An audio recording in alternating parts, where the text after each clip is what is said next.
하물고등학교 1학년 여러분 반갑습니다. 통합과학 유진 선생님입니다.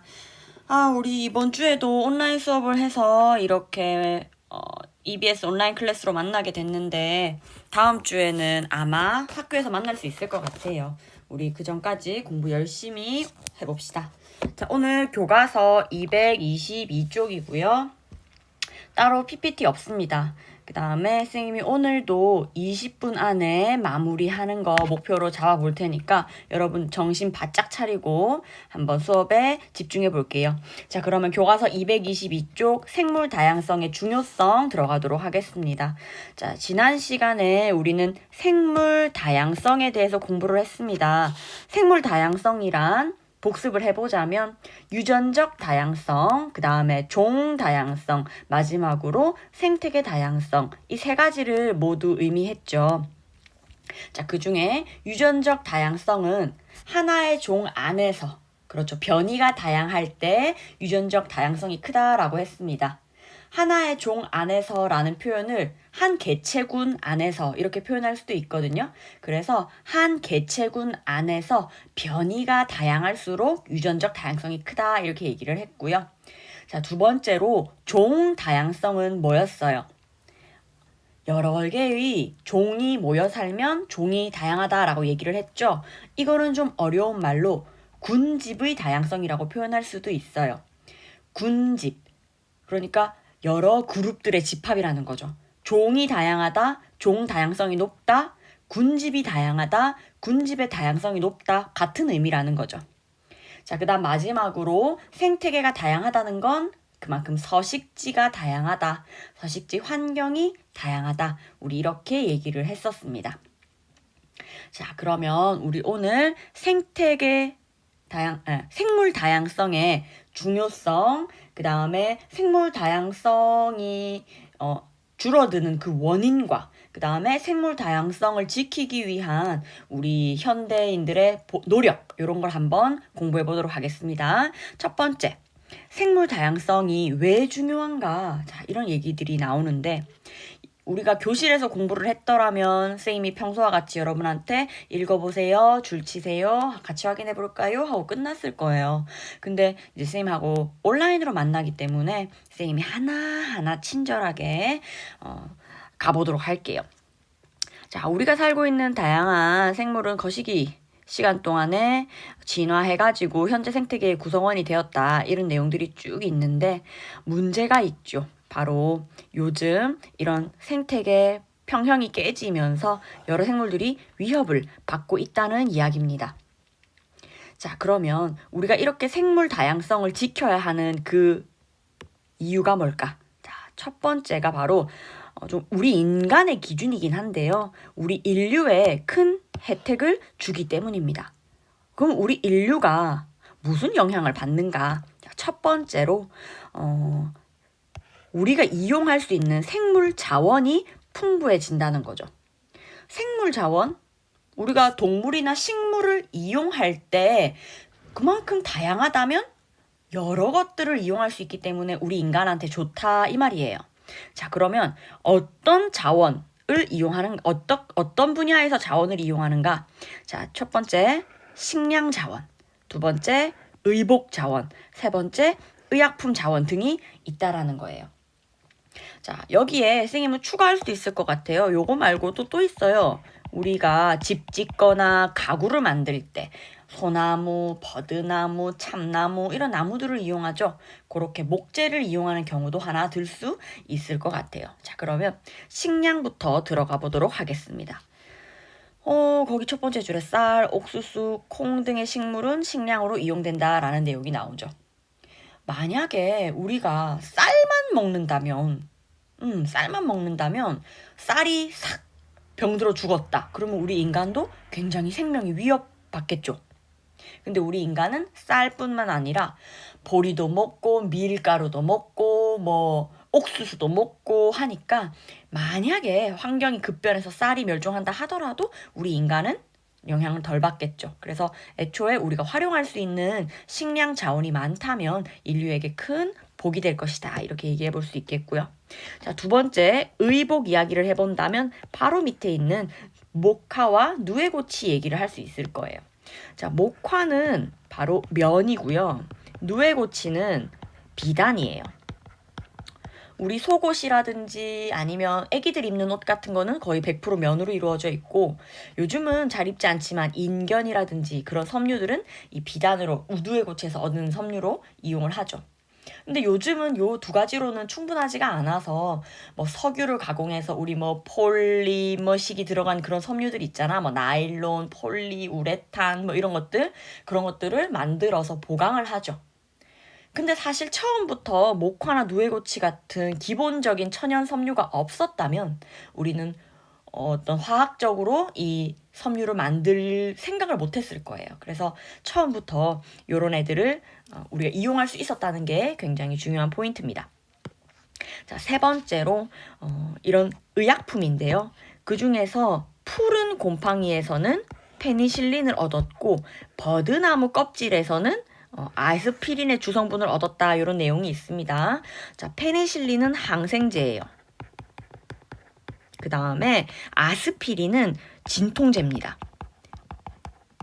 여러분, 이 푸른 곰팡이에서 만들어낸 페니실린으로 인류의 생명을 엄청 많이 구했다는 거 알고 있나요? 항생제는 세균을 퇴치시켜주는 그런 약이죠. 그래서 이런 페니실린을 개발함으로써 인류의 어떤 생명이 연장되는데 정말 크게 기여한 그런 의약품이라고 생각을 하면 돼요. 근데 이런 항생제 얘기를 하면 꼭 질문을 합니다. 쌤, 세균도 죽이면 바이러스도 죽일 수 있나요? 이렇게 질문을 해요.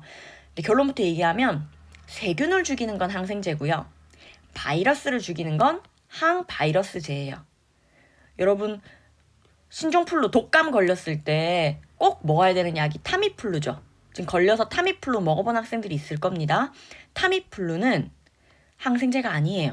타미플루는 항바이러스제예요. 그거는 신종플루라는 바이러스에 걸렸을 때 먹는 거고요. 지금 우리가 페니실린 뭐 이런 항생제들은 콧물 흘려서 세균 감염, 뭐 세균 감염돼서 목이 아프다 할 때 이비인후과 가면은 먹는 약 있죠. 그런 거를 항생제라고 합니다. 조금 차이가 있으니까 알아두고요. 자, 넘어가도록 할게요. 이렇게 생물 자원이 중요한데 그런 것들이 잘 지켜지고 있는가, 한번 다음 페이지로 넘어가 보도록 하겠습니다. 생물 다양성의 보존입니다. 자, 아까 얘기했다시피 어떻게 우리가 했길래 이렇게 생물 다양성이 감소했는가, 그 원인을 따져보도록 할게요. 그런데 그 원인, 첫 번째 뭘까요?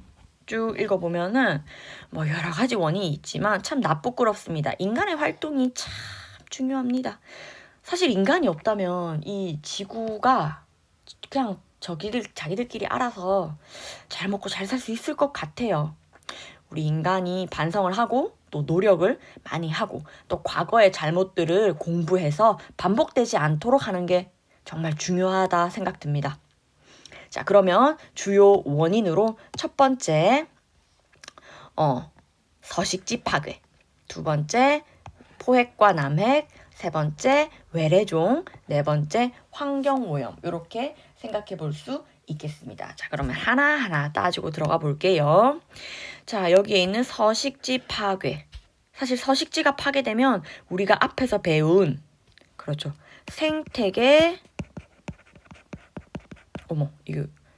잠깐만.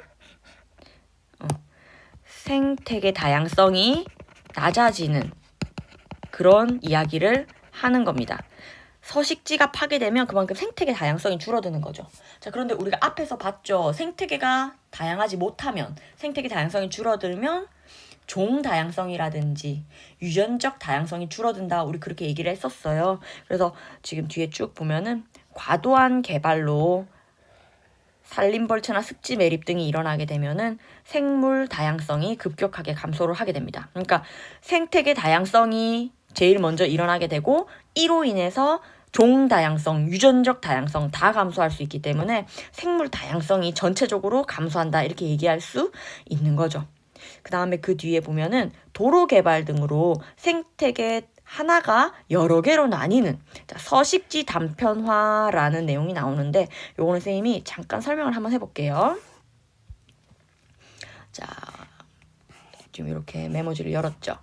어이구. 자, 메모지. 자, 예를 들어서 우리 서식지가 요렇게 생겼어요. 그러면은 대부분의 생물들은 이 중심 부근에 살고자 합니다. 이 중심부에 먹이라든지 환경이 좋기 때문에 여기에 생물들이 많이 살고 그 외부에서는 아무래도 좀 그 비율이 적어요. 자, 그런데 우리가 여기에 도로를 하나 빡 놔버렸다. 그러면 어떻게 되는가? 자, 이 서식지가 있는데 풍 하고 도로가 난 거예요. 그러면 생물들이 여기랑 여기에서 주로 살게 된다는 거죠. 서식지가 나뉘어지게 되고 생물이 주로 살았던 이 중심지가 훨씬 줄어들게 되고 이 주변부의 크기가 굉장히 커지게 되는 그런 상황이 되는 거예요. 자, 이럴 때 우리는 서식지가 단편화되었다라고 얘기할 수가 있는 거죠. 그런데 이때 이걸 깨달은 우리 인간들이 그나마 어떤 노력을 하는가, 이 사이에 다리를 놔주는 거예요. 도로 위로. 그래서 생물들이 이렇게 이동을 하거나 올 수 있도록 이렇게 만드는데, 여러분 고속도로 가다 보면 그 뭐 터널이라든지 이런 곳 위에 보면은 뭐 동물들이 지나가고 있어요, 이런 현수막 같은 게 걸려 있는 부분을 봤을 거예요. 바로 그 부분이 바로 이렇게 동물들이 지나갈 수 있도록 터널이나 다리를 만든 그런 부분이다라고 생각하면 되겠습니다. 어쨌든 자, 이거 앞에 보면은 이렇게 하나의 생태계가 여러 개로 나뉘는 부분도 생물 다양성을 감소시키는 여러 요인 중에 하나다라는 내용입니다. 자, 다음으로 넘어갈게요. 자, 야생 동식물을 남획하거나, 불법 포획하는 일이 많습니다. 여기서 말하는 남획, 투머치라는 거예요. 너무 많이 잡아. 우리 맨날 중국 어선이 우리 서해안이나 동해안까지 와서 쌍끌이 어선으로 물고기를 잡아간다 이렇게 얘기하죠. 쉽게 얘기하면 남획, 투머치라는 거죠. 너무 과도하게 많이 잡는 행위라는 거예요. 그 다음에 불법 포획은 허가받지 않은 혹은 포획이 금지되어 있는 그런 동물들을 잡는 거예요. 뭐 지금 우리로 치면은 뭐 많이 없지만 늑대나 여우 잡는 행위, 이런 것들도 불법 포획이 되겠습니다. 자, 이렇게 되면은 아무래도 종 다양성이 줄어들게 되겠죠. 자, 종 다양성이 감소하게 되면서 생태계도 흔들리고, 또 한 종 안에서 예를 들어서 불법 포획된 애들은 아무래도 막 예를 들어 등치가 큰 애들이다. 그러면 어떤 한 종 안에서 등치가 큰 애들이 먼저 선택적으로 인간한테 잡히는 거죠. 그러면 남는 애들이 등치가 작고 아주 약한 애들, 이런 애들이 남게 돼요. 여러분 그거 알아요? 코끼리의 상아가 자꾸 사라지고 있다는 거. 왜? 우리 인간들이 코끼리의 얼굴 한번 그려볼까? 떨리는데? 코끼리의 얼굴 이렇게 그려가지고 이제 귀가 이렇게 귀엽게 생기고 여기 코가 이렇게, 코끼리 코가 이렇게 달려있죠. 그 다음에 코끼리 이빨이 이렇게 달렸죠. 우리가 이 이빨을 상아라고 해요. 그런데 인간들이 이 상아를 너무 탐내요. 그래서 이 덩치 큰 코끼리를 불법 포획하죠. 그랬더니 남아있는 코끼리들은 전부 다 어떤 애들일까요? 잡히지 않은 애들은 전부 다 상아가 애초에 유전적으로 다양한 애들, 그 중에서 상아가 작은 애들 혹은 상아가 없는 애들이 선택적으로 포획당하지 않는 거예요. 그래서 상아가 없는 애들끼리 짝짓기를 하고 새끼를 낳아. 그러면 또 그 새끼는 상아가 없거나 작겠죠. 그런 식으로 최근 30년 동안 이 코끼리를 조사해 보니까 상아가 크기가 평균적으로 절반밖에 안 되는 아주 작은 그런 상태가 된 거예요. 우리 인간에 의해서 이런 유전적 다양성까지 줄어든 이런 상황이라는 거죠. 정말 인간은 무서운 동물이에요. 그래서 이렇게 우리 생태계에 영향을 주고 있다는 겁니다. 자, 넘어가서 자, 외래종 유입이 또 있어요. 뭐 예를 들어서 베스 뭐 이런 애들이 있고요. 물고기, 그 다음에 그 밑에 가시박. 이 그림으로 나옵니다. 같이 한번 보면은 얘가 베스예요. 물고기. 근데 얘가 우리나라 작은 물고기들을 다 잡아먹는 거예요. 그래서 요새 하천에서 낚시를 하면은 3마리 중에 1마리가 베스라고 할 정도로 정말 심각하게 얘네들이 우리의 환경을 파괴하고 있고, 또 이 가시박 같은 경우는 이 언덕을 다 덮어버려서 이곳에 다른 식물들이 살 수 없는 그런 환경을 만든대요. 그래서 이런 외래종이 토종생물의 서식지를 차지하고 생존을 위협해서 생물 다양성, 종 다양성도 줄어들게 하고 생태계 다양성도 줄어들게 할 수 있겠죠. 예를 들어 이 환경을 아예 바꿔버린다면 여러 가지 문제를 일으킵니다. 그런데 참 부끄럽게도 우리나라에서 미국으로 수출한 가물치라는 물고기가 있어요. 이 물고기가 미국에 가서 미국 강을 완전히 헤집어 버렸대요. 완전히 미국의 생태계를 위협하고 있답니다. 그래서 이런 가물치 얘기도 있고, 또 우리나라에 들어온 외래종 다른 거 얘기를 해보면은 여러분 들어봤을 거예요. 뉴트리아. 쥐같이 생긴 건데 고기를 먹으려고 수입을 했대요. 근데 어쩌다 보니까 이게 우리나라 생태계로 나갔는데 그 뉴트리아가 완전히 또 쥐처럼 해가지고 다른 생물들을 다 잡아먹으면서 우리의 환경을 또 파괴한다. 이런 얘기들이 있습니다. 자, 마지막으로 이런 환경오염. 환경오염이 되면은 우리 생물 다양성이 크게 감소한다라는 내용이 있어요. 특히 뭐 대기오염, 수질오염, 뭐 토양오염 이런 여러 가지 문제들이 생길 수 있죠. 이런 오염들 조심해야 할 것입니다. 자, 그러면 이러한 생물 다양성을 보존하기 위해서 우리 인간들은 어떤 노력을 하고 있는가? 제일 쉬운 게 바로 국가끼리의 그런 협약이에요. 자, 협약 여기 교과서에 3가지가 나오는데 너무 중요해서 체크를 한번 해보겠습니다. 첫 번째, 람사르 협약, 두 번째, 런던 협약, 세 번째, 생물 다양성 협약이 있고, 이 중에서 이 람사르 협약이 가장 어떻게 보면 중요하고 의미가 있어요. 특히 람사르 협약은 이 습지를 보존하고자 만든 협약이고 우리나라도 여기에 다 가입이 돼 있어요. 그래서 우리나라의 그 순천만, 그 다음에 저기 창녕이라는 동네에 우포읍 이런 습지들이 람사르 습지로 지정이 되어 있습니다. 당연히 람사르 협약의 목적은 생물 다양성, 특히 생태계 다양성, 이건 습지라는 생태계겠죠? 생태계 다양성을 유지해서 결국 뭘 하고 싶은 거예요? 여기에 살고 있는 종 다양성, 그 다음에 유전적 다양성 이런 것들을 다 높여주고 싶은, 쉽게 얘기하면 한마디로 생물 다양성을 지켜주고 싶은 요런 협약이 되겠습니다. 런던 협약은요, 이 해양이라는 환경을 또 보존해주고 싶은 거예요. 믿을 수 없겠지만 옛날에 이 미친 이 선진공업국, 지금으로 치면 런던, 뭐 독일, 미국 이런 놈들이 바다에다가 이런 것들을 다 갖다 버렸대요. 그러니까 우리 바다도 아니고 느 바다도 아닌 약간 그 중간 바다 있잖아. 그런데 배 타고 나가서 다 버린 거예요. 근데 이제 그러지 말자라고 협약을 맺었고 우리나라도 당연히 가입이 되어 있습니다. 자, 마지막으로 생물 다양성, 그래서 생물 종을 보존하자라는 협약이고요. 우리 5월 22일이 생물종 보존의 날 이렇게 정해진 것도 있대요. 그 정도로 현재 우리 지구에서 생물종이 너무 급격히 감소하고 있음이 과학자들 사이에서는 확인됐기 때문에 이런 거를 지키기 위해서 협약을 맺고 있습니다. 지금 우리는 보존까지도 공부를 해봤어요. 그래서 우리가 지난 시간에 공부한 생물 다양성을 보존하고자 하는 그 이유와 생물 다양성이 보존되지 못한 원인과 그 보존하기 위한 인간들의 노력, 자, 이런 것들을 한번 공부해 보았습니다. 여러분 복습 철저히 하시고 교과서에 해당되는 모든 부분들 다 읽어서 공부하고 뒤에 있는 문제까지도 꼭 풀어보면서 시험 대비할 수 있기를 바래요.